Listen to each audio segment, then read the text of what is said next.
नमस्कार, राम राम सभी को। तो कैसे हो? आशा करता हूँ स्वस्थ होंगे और स्वस्थ भी रहे आप।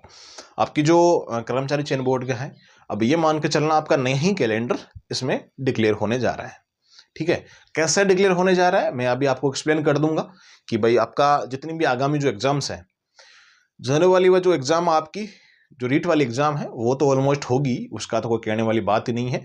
आगे की जो एग्जाम्स है आपकी, जैसे आपकी लेब की हो गई, सुपरवाइजर की हो गई, महिला वाली वो कृषि प्रवेशिका कौन सी उसकी हो गई, दो तीन एग्जाम्स और आपकी जो आगे आगे एग्जाम होने वाली हैं, दो तीन एग्जाम्स बीच में टकरा रही है, उनकी वजह से वो आगे जाएगी। फिर बाद में आपके इलेक्शन आ जाएंगे, उनके आधार पे वो डिले होती जाएगी। चलो ठीक है। सबसे महत्वपूर्ण बात कि आपका नया कैलेंडर, इसी को लेकर के नया कैलेंडर मतलब जो आपकी आगामी जो एग्जाम्स आ रही है वो नया ही हो गया, उनकी डेट वगैरह आपको पता है, कैलेंडर मॉडिफाई होता रहता है। सीईटी की एग्जाम आगे जा रही है, आपकी लेब की आगे जा रही है, एक सुपरवाइजर की आगे जा रही है, महिला आपकी जो प्रोफेसर वाली उसकी आगे जा रही है। बहुत सारी जो एग्जाम्स है आपकी जो आगे होने वाली है फरवरी मार्च अप्रैल में, वो आगे जा रही है। ठीक है, उसका नया एग्जाम डेट भी डिक्लेयर किया जाएगा और नई डेट भी आपको एग्जाम की मिल जाएगी। एक उसमें बदलाव किया जा रहा है कि इसमें एक पेपर का, आई थिंक मैंने कल लैब वाले वीडियो में आपको नहीं बताया होगा, तो उसमें एक चीज में आप मेंशन कर लेना और इसमें भी कर लेना कि अब जो आपके पेपर बनने वाले हैं ना, आगे वाले कर्मचारी चयन बोर्ड की बता रहा हूं, वो पेपर आरपीएससी के समांतर ही बनने जा रहे हैं।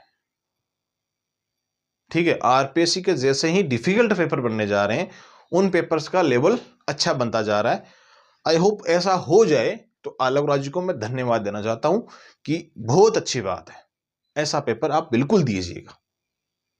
आई एग्री विथ यू, ऐसी चीजों में तो बहुत शानदार आपका कार्यक्रम है, लेकिन आपके जो पीछे कार्यकर्ता, आपके जो कर्मचारी है ना, उनकी थोड़ी सी ये न्यूज है कि भाई वो थोड़े तरीके से इन चीजों को नहीं कर पाते हैं। कैसा नहीं कर पाते हैं भाई? एक तो भाई वहां जा रहे हैं तो वहां बच्चों से, कोई भी वहां पे सचिव हो, कोई भी हो, XYZ, बच्चों से मुलाकात करनी चाहिए कि आपकी समस्या क्या है। आपके द्वार पे जाते हैं कोई तो उनकी समस्या को सुनना चाहिए।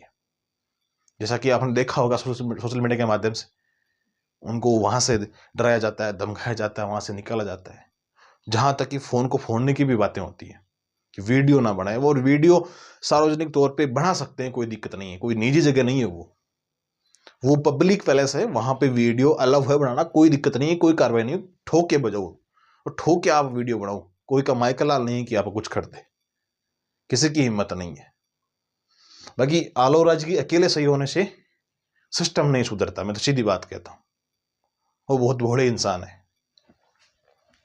तो नया कैलेंडर आपका इसी को लेकर के होगा भाई, आपकी जो भी आगामी एग्जाम्स होगी उन एग्जाम्स को आगे डिले किया जाएगा। एक तो आपकी बोर्ड की जो एग्जाम्स है ना, जो शिक्षा विभाग में आपकी बोर्ड की एग्जाम होगी, और आगे आपकी जो एग्जाम है वो फिर करवाई जाएगी। चुनाव अगर अप्रैल में डिसाइड नहीं हुए तो पूरा दारमदार चुनाव पे है। हाँ, हालांकि पोस्टपोन्ड है, लेकिन कितनी पोस्टपोन्ड है वो चुनाव पे डिपेंड करेगा। हाँ, वैसी कोई चीज नहीं है कि भाई आपकी एग्जाम्स जो डेट दी हुई है उनको पोस्टपोन की जाए, ऐसा कोई रूल नहीं है इसमें।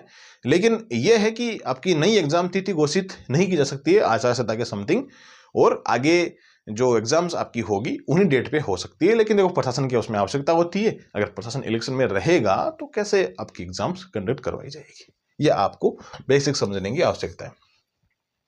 नई भर्तियां कौन कौन सी शामिल होंगी?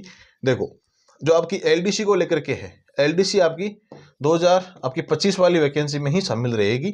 जो पहले आपकी सीईटी थी उसमें ही शामिल रहेगी। एलडीसी की 7-8 हज़ार की वैकेंसी आ रही है, वो उसमें ही शामिल रहेगी। एग्जाम्स आपकी बिल्कुल पोस्टपोन्ड होगी, सीईटी एग्जाम्स भी आपकी आगे जाएगी। कुल मिला के बात है कि अब मई जून में आपकी सीईटी की होगी, फिर स्नातक स्तर की, फिर अगस्त सितंबर में आपकी सीईटी वो होगी 12th लेवल की, 10+2 वाली।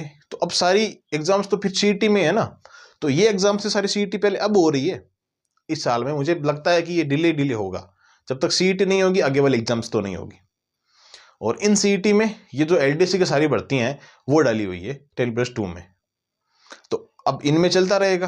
और स्नातक स्तर वाली आपकी है तो उनकी, अब मैं चाहता हूं कि सीईटी में कम से कम आजीवन कर दो ना इसको, इसकी जो वैधता है उसको आजीवन कर दो, कम से कम 5 साल तो कर दो। एक सरकार आए तो उसमें भर्तियां तो कम से कम हो जाए, या पात्रता रीट की होती है पात्रता, उसके आधार पे कर दो। सबसे बेस्ट वे है ना वो, ताकि बच्चों को बार बार इस फील्ड में नहीं आना पड़े। हाँ, ऐसा है कि हर साल आप सीईटी कंडक्ट करवा लो, कोई बात नहीं है, लेकिन भीड़ कम होगी, जो वैकेंसी चलती आ रही है वो चलती रहेगी। सीईटी में आप 1 साल की बता लोगे, फिर से वही भीड़, इतना ही खर्चा फिर बोर्ड को, सरकार को। तो इन चीज़ों को थोड़ा सोचना चाहिए, ठीक है। तो जैसे ही कोई ऐसी इन्फॉर्मेशन आएगी दोस्त, तो मैं आपको जरूर शेयर कर दूंगा। आगे जो आपकी एग्ज़ाम, एक तो कौन कौन सी होगी मैंने बता दी अभी आपको, लैब वाली होगी, आगे सीईटी भी आपकी आगे होगी, एलडीसी भी आगे होगी। तो आगे जाने की संभावना पूरी बनती नजर आ रही है। आगे चली गई है, लेकिन कितनी आगे जाए वो बिल्कुल आपको मैं जल्दी अपडेट दे दूंगा टेलीग्राम के माध्यम से। टेलीग्राम ज्वाइन कर लेना, माइंड जोन एजुकेशन, ठीक है। तो चैनल को भी शेयर कर देना, वीडियो को भी शेयर कर देना, अच्छा लगे तो लाइक भी कर देना। खैर, मिलेंगे नेक्स्ट वीडियो में, और तब तक क्लास व्यू। जय हिंद, जय भारत।